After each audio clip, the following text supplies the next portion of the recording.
Okay, we are back with the MacBinge screencast number 6, and we'll be talking about Act 1, Scene 6. Remember to have your plays in front of you. Remember to pause when you need to annotate. This is a short scene, and this scene really serves one primary purpose.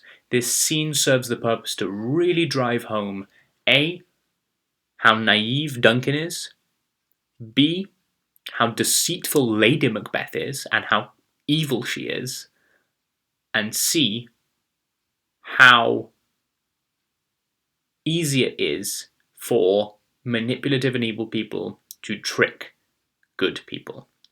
So we're going to look at some of the language in this scene, but the real key thing I want you to think about is something that Lady Macbeth said just at the end of the last scene, where she said, "Look like the innocent flower, but be the serpent under it." So the scene opens with Duncan, Malcolm, Donalbain, Banquo, Lennox, Macduff, Ross, Angus, attendants, all of those sorts of people arriving at Macbeth's castle. So it's Duncan and all of his attendants. They've all won, they're all coming, they're staying, they're going to have a big feast at the castle. And it opens with just after we've seen that scene of Lady Macbeth talking about filling herself with direst cruelty and murdering Duncan in his sleep. We have Duncan open with, "This castle hath a pleasant seat. The air nimbly and sweetly recommends itself unto our gentle senses." Now there's a dramatic irony here, because we know that Duncan walking into that castle is his death.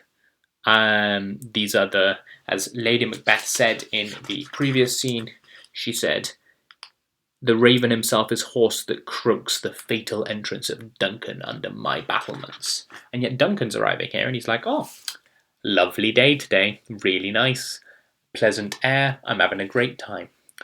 And they kind of, there's a lovely picture. Banquo's also agreeing. He's saying, "Oh, this guest of summer, the temple-haunting martlet does approve by his loved mansionry. The heaven's breath smells wooingly here." And further descriptions about how lovely the castle is, how lovely the air is. They have no idea what is going on. Okay? And then this is even more enhanced by Lady Macbeth entering. The Lady Macbeth that we've just seen call spirits onto her and say all those horrible things, and have just a lovely exchange with Duncan. Duncan says, see, our honoured hostess.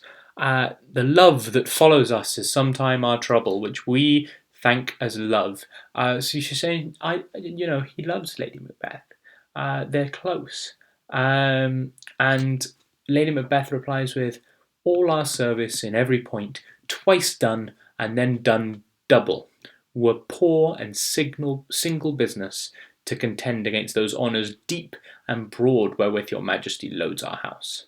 So this is a really long and extreme way of saying, like, we couldn't thank you possibly ever enough for all of the honours, the Thane of Cawdor, everything like that you've given our house to us, to me and my husband. And yet we know, as gracious as she's being, in her head, she's thinking, "You're going to die tonight." And so we're seeing that idea of the innocent flower and the serpent under it play out immediately afterwards on stage. And it's just a really short scene where that plays out, and it ends with a lovely Duncan saying, "Give me your hand, conduct me to mine host." And they walk, Duncan and Lady Macbeth, hand in hand. The lady that wants to murder him and the king who has absolutely no idea, in through the castle battlements. And it's a lovely little bit of tension building that goes on in this short scene, and just really highlighting how oblivious Duncan is to the plans that are being made underneath him. So next screencast, we're going to be talking about a longer and more complex scene, which is scene 7, which is the last scene of the act.